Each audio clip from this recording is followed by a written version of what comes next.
All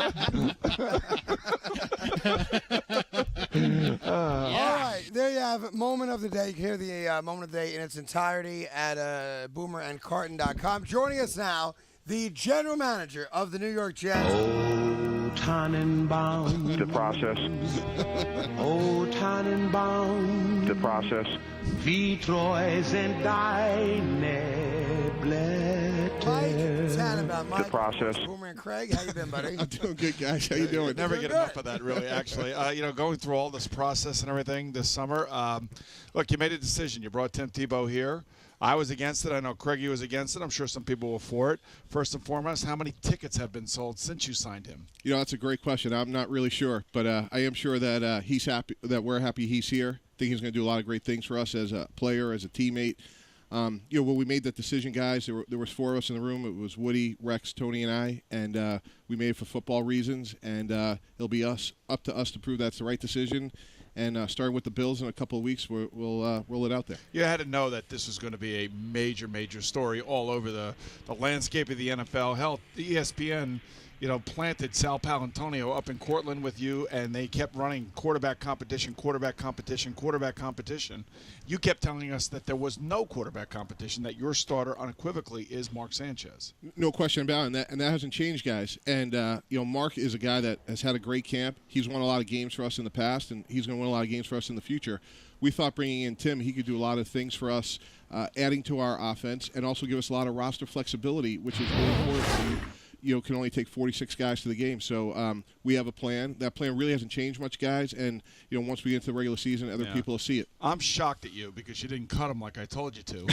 But the reason I say all that stuff, Mike, simply is because of the distraction that it creates, and it has. You can't deny that. If he does play for whatever reason, and let's hope it's not because of ineffectiveness for Mark Sanchez, maybe it's due to injury, whatever it may be, are you worried about marginalizing a guy like Santonio Holmes that you paid a lot of money to?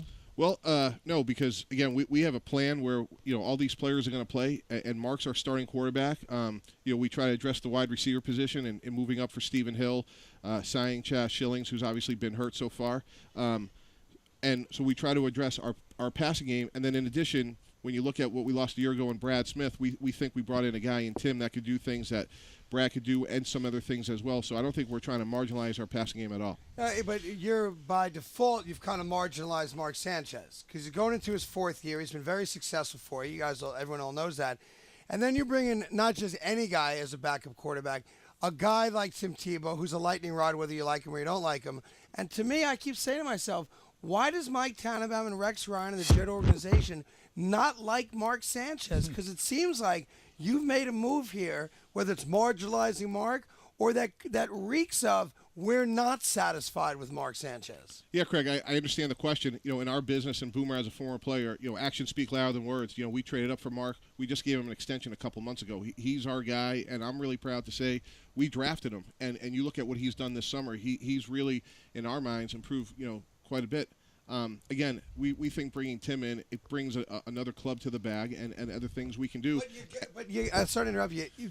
For Tim Tebow to play where we all think he's best at, it means Mark Sanchez isn't on the field. So why would you take your quarterback off the field if you believe so much in him? Well, because, again, it enhances what we could do offensively, and then there's other things that's hard to quantify. For example, if you're spending time as the opposing defensive coordinator getting ready for a Tim Tebow package, that's less time you're spending working on Mark Sanchez. That's less periods you're going to practice during the week, and there's some hidden value there that, again, over the course of the season, we're confident it's going to pay off. Yeah, we're talking to Mike Tannenbaum, general manager of the Jets. I could also make the other side of that argument that if you guys are practicing with Tim Tebow out here, then you're taking Mark Sanchez away from his ability to practice even more within an offense. But I don't want to get into that with you.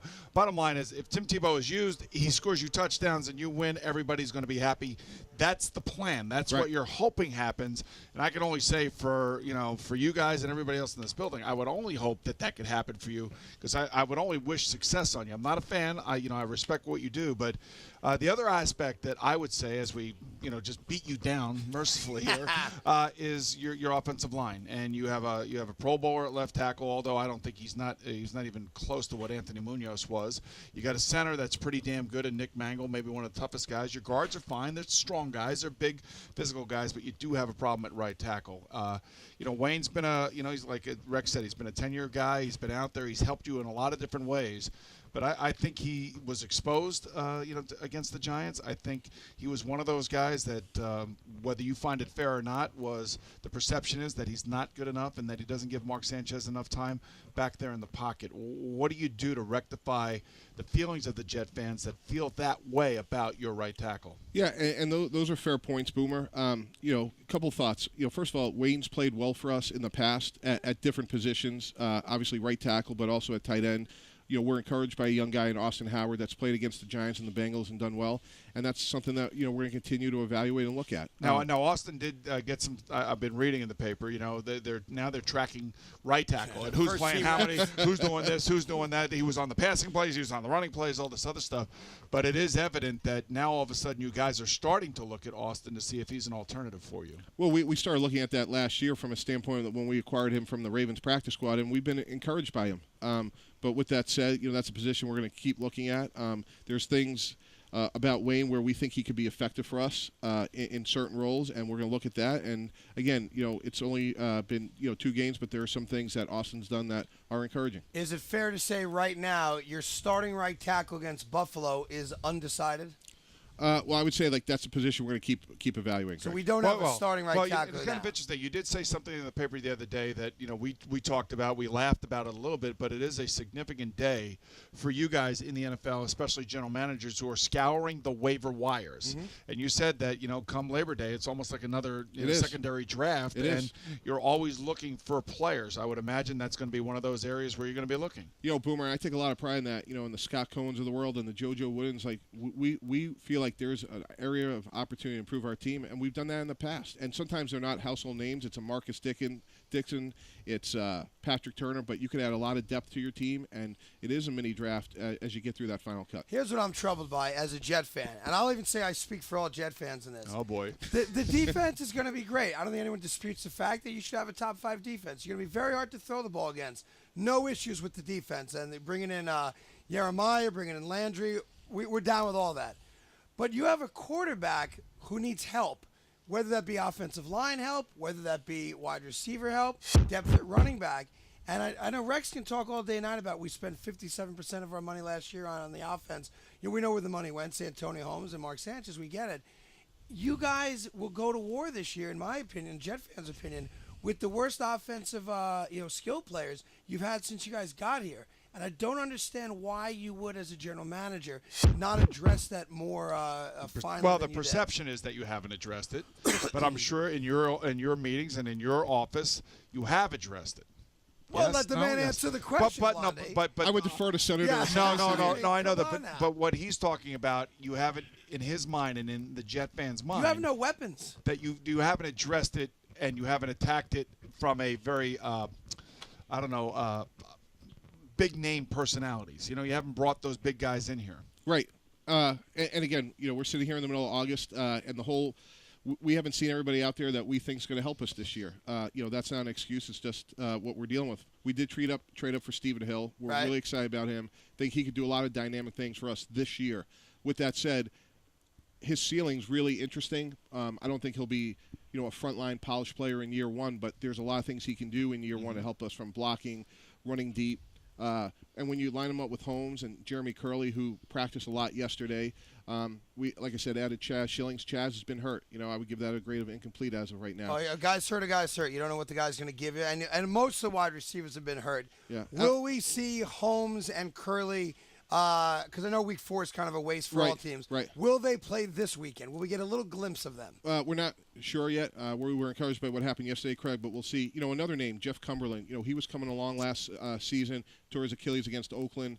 He's a guy that we think can help us. Bilal Powell, again, not a household name, having a really good camp. That was kind of his track record at Louisville. Right. Started off really slow, and then he came around. You think you've done enough offensively where you're going to put your Mark Sanchez out there, and you're comfortable that when he looks left, when he looks right, we all love Dustin Keller, so I think you're solid there as tight end.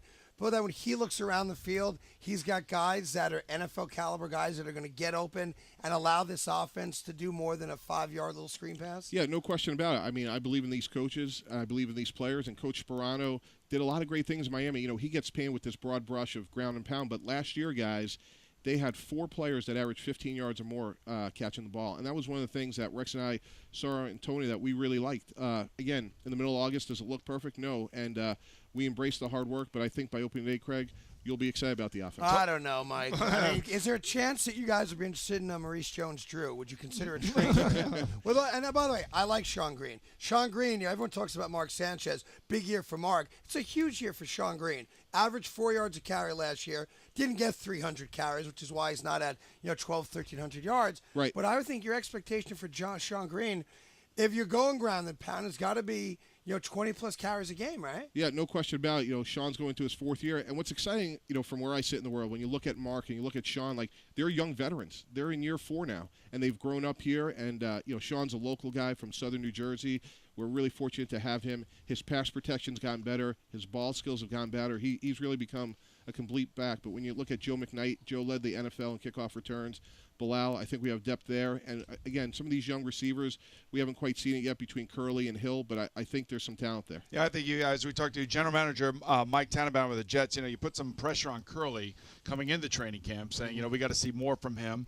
The other question that I have for you from a general manager standpoint, if Tim Tebow, in some way, shape, or form, due to ineffectiveness. Now, I asked the offense coordinator this. I asked your head coach this. I asked Tim Tebow this. And I asked Mark Sanchez this. By some shape or form becomes your starting quarterback. Do you think he marginalizes the money that you paid to Santonio Holmes and ultimately the money that you gave to Mark Sanchez if, in fact, this rising tide of popularity somehow overtakes this football team? Yeah, that's a hard hypothetical to answer, Boomer.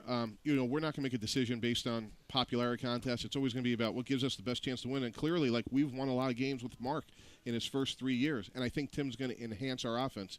Again, we can't roll out that plan in the middle of August, but I think over the season, Tim's going to do a lot of good things for us. You said one other thing in one of these articles we were talking about the other day, and that was, hey, we're going to have a good defense, and if we get a little improved play from our quarterback, we're going to have a special year. Mm-hmm. So you basically are saying that Mark Sanchez needs to play better.